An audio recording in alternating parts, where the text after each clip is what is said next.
And he finally gets it. But we'll get to there. But not the way he wanted to get it, though. True. I don't know if you guys got this vibe, but I was getting like heavy Departed vibes. I was thinking the same thing. Like Leonardo DiCaprio's character. Are you a fucking Serpico. Rat? Yeah, kind of like the same individuals a little bit. Obviously, they go through different things, but the high anxiety, stress, pressure, the situation that they're involved in. Because they're stuck in a system where no one wants them. And they have to kind of go under the radar. Yeah, and the same thing that like Serpico is not getting the help he needs from the higher ups. Right. And obviously, like the higher ups in this case weren't trying to help him out at all.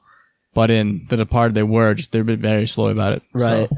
Also interesting too, there's a scene in both movies where we see Serpico go to was that dude like a therapist? Who? Probably like a human relations guy. The white-haired older dude with the police force that was originally trying to help him out. Was that right after the guy came into the bathroom? Yes. And accused him of like sucking the other guy's dick in the bathroom? It was the guy that he went to go see about that. Yeah. I don't remember his name. Ooh, what was it? But that was an interesting scene. It was Bardo. Yeah. So when he goes to Bardo and but he just kind of went to him as like kind of like a counselor of sorts at the beginning, talked to him a bit. This guy was really hated Serpico. Right. Wait, no. Didn't like him. Oh, no. It was the one that was trying to help Serpico out. Okay. I forget his name. It's going to kill me. But anyways, he goes up to him at one point. He's like, I can't do this anymore. Like, they're going to know. And that just reminds me of the Departed scene when he's calling the lieutenant or the chief of the police department there. And he's like, I got to stop. Like, they're going to find out they're hot on my trail. It's pretty cool to see the correlations there. Mm-hmm. Yeah. Oh, this is the guy who didn't go to Commissioner Delaney. He was like, Possibly. Okay. So anyway, I'll get back to you. Um, He goes to the BCI, the Bureau of Criminal Investigations. Mm-hmm. He starts doing a lot of forensic work for like 2 years or something, really like a long time. And I think it's really cool in this movie how they show a progression of time as his hair grows in his face. Yeah. Which is really cool. Yeah, he has like a new hairstyle every 20 minutes. Yeah. And obviously his goal is getting to narcotics, like you said. Mm-hmm. And so when he's with that girl, the blonde girl, he goes to that party. The first blonde girl? The first blonde girl. So she was a college student, right? College student, yeah. And he was just out of the force. And her name was Leslie, I believe. Leslie, yeah, okay. Mm-hmm. So they go to that party, and everyone at that party tries to pretend there's something that they're not. Yeah. So one of the persons goes, oh, Larry's a poet, but he works for an advertising agency. Sally's an actress, but works for a photographer. Right. That's just really interesting. It's kind of the same way as Serpico as being a cop, but also like a hippie kind of guy. Yeah, and he pulls her aside at one point, and he's like, "Don't introduce me as a cop." Yeah, and I thought that was a pretty awesome part where, like, after he says that, it shows him having all these wicked deep, like, not even deep, but just like really, like, super like meaningful conversations with people and like connecting super deeply with random people. Everyone at loves this party. him. Yeah, everybody loves him, and that whole.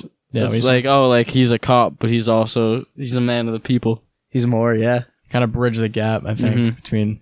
What do you think of that first relationship? Were they like dating, or because it was apparently pretty serious? Because she confronts him in the bathtub while they're both showering. Also, like, maybe that was a thing back then. Did they not have like showers? It was like a weird way to like shower together. I don't know. Doesn't seem very clean. But yeah, anyways, nasty. When they're in the tub together, she goes to him and is like, "This is probably a good time to ask you this, but if you don't marry me anytime soon, I'm going to marry this other dude in about 2 weeks or a month or whatever it was." Oh, by the way, I just looked it up. Showers were invented in 1998. So yeah, it was before showers. Are you serious? No. You can't do that to me. Yeah. And that character just kind of dipped off after that. Like they didn't really address it, but I guess he just didn't want to be with her. Yeah, well, she just really wanted to get married. Yeah. She makes a point of saying every girl's got to get married at some point. And she kind of lied to him away about her dream. Yep. In a way, not lie, but overplayed it. Because I think he liked her because she wanted to be a dancer and an actress. And then she kind of threw that away just to be married all rushingly. Right. And, Or maybe her contract ran out before Al Pacino's hair could grow out long enough to film the rest of the movie. That's a good point. And they were like, shit, we gotta get someone new. That is a good point. I wouldn't be surprised, honestly. I can see that happening. Interesting. Like when after like halfway through a season of a TV show, they just switch out a character for a different actor without saying like Game anything. of Thrones, that prince. Yeah, from Game of Thrones. Savario. Yeah. First of all, I don't know if anyone watches Game of Thrones. It's an alright show. It ends up pretty badly, but those characters were the worst casted, like, in terms of, they were so different. Yeah, they look so different. They had completely different personalities. So Literally. we're talking about Game of Thrones, but yeah. What was his name? I want to say it's Dario Saric, but that's a player similar. on the Phoenix Suns. Oh, shit. Yeah. By the way, so the person that I was thinking of, to which was Serpico's first mentor of sorts, is Biff McGuire. He's the guy that has the top hat and that's the bow tie. That's the guy who doesn't go to Commissioner Delaney for like a year and a half. Okay, yes. So yes. it's kind of very similar to The Departed, where right. Was it Mark Wahlberg's character? Well, Mark Wahlberg wanted to help him, but he couldn't. It was where the chief. It's different. It's different. Yeah, the chief withheld resources, I think. Yeah, but different but similar vibes. Very similar. To like those two characters, Leonardo DiCaprio's character and Al Pacino's character, where they're both high stress situations. You definitely felt the same kind of hopelessness between the two characters. Right. I thought this movie wasn't as stressful as The Departed, though. Mm-hmm. But I think this movie was better in other ways, though. So right, same. Yeah, another scene is when he's wearing street clothes, Serpico, and he sees a guy like run with a purse or something, and he chases after him, and the cops show up, and the cops start shooting at him without knowing who he is. Right. And that's another thing where like, it just shows like the cops in New York City at that time, and like the corruption at the time, where they didn't really, like think about the lack of training. Yeah, lack of lack of trustworthy. Yeah, and they just shoot at him, and then because you're supposed to be like freeze, like yeah, you don't move. I got a gun. I'll shoot. And Serpico makes the arrest pretty much. Serpico gets the guy, and then again they want to take credit for that arrest, and they want Serpico to not report him, not report the two cops that shot at him, and also not get their arrest. And yeah, obviously very corrupt. And you can see why Serpico. They said, "Let us get the collar." I think it's called. Collar. I guess this collar. is the badge number or something. Get credit, I guess. Yeah, credit for the arrest. But that was because of that scene. That's why I wasn't sure if being undercover involved like putting on disguises, because it seemed like even police officers didn't really know Oh yeah. how to distinguish between. I mean, yeah, definitely a risk, because like he doesn't look anything like a cop. He looks like a bum Exactly, yeah. with his long hair and beard. And respect to him too, because doesn't he say to them, he's like, "You should get written up and do the paperwork." I don't think he does give them the collar. No, he does. Does he? He does begrudgingly. Yeah. Okay. Yeah, so just also very weird. And we were saying how he doesn't like fit the whole cop bill. He's like a hippie.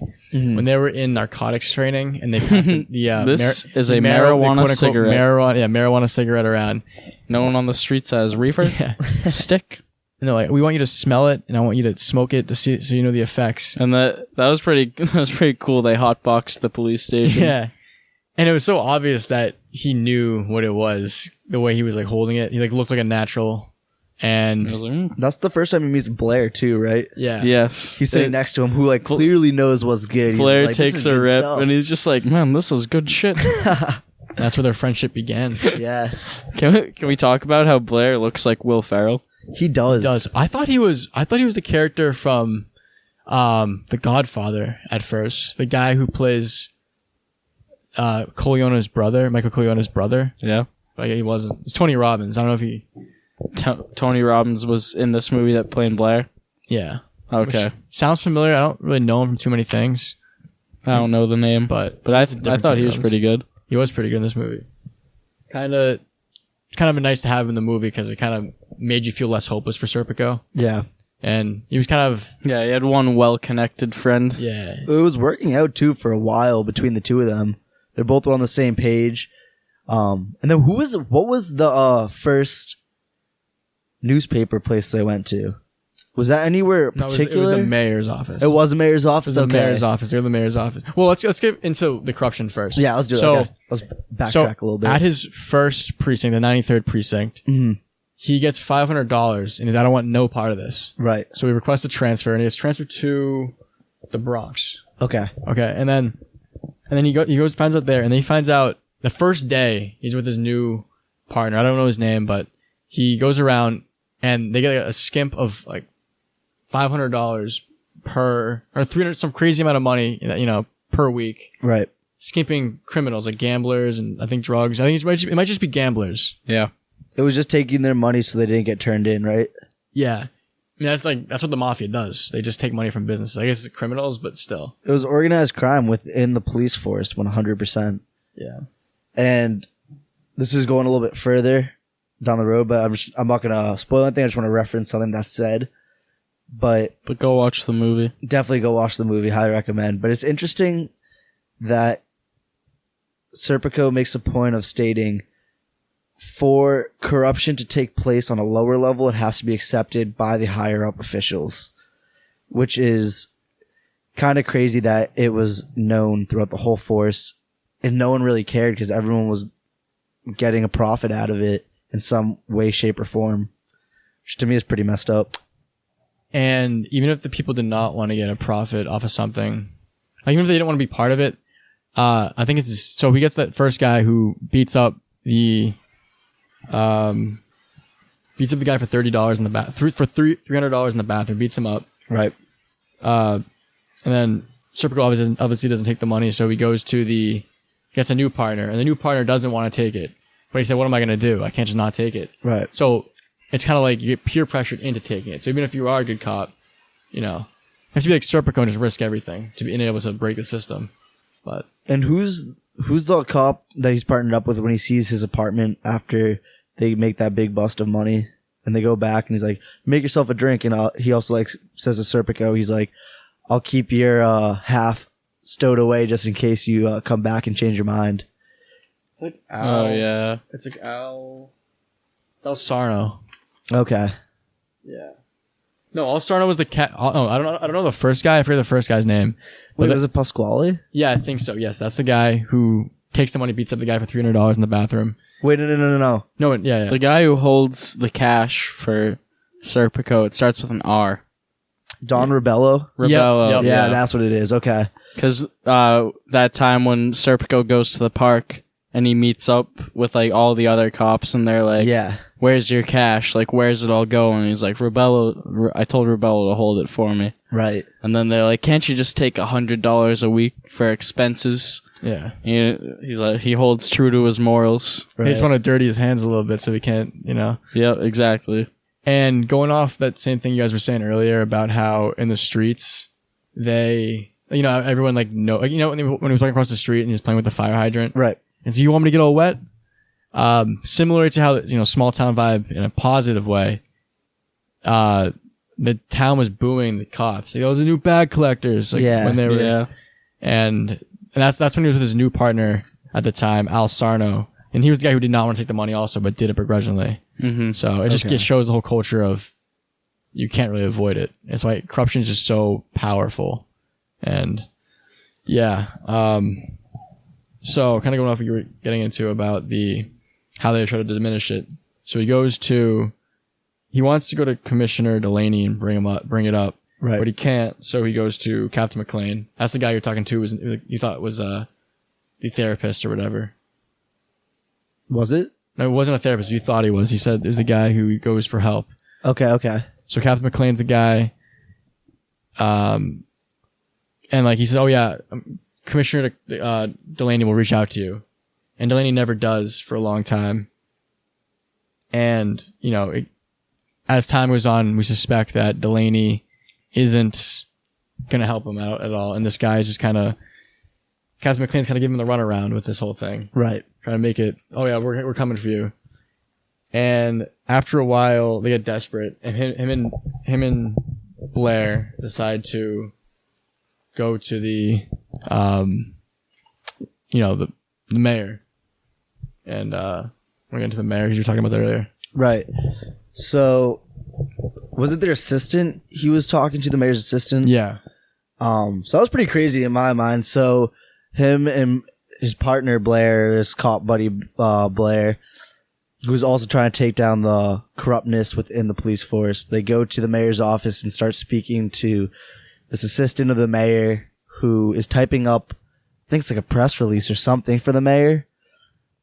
And they're getting into all this juicy stuff where they have all this information on the corruption that's going on.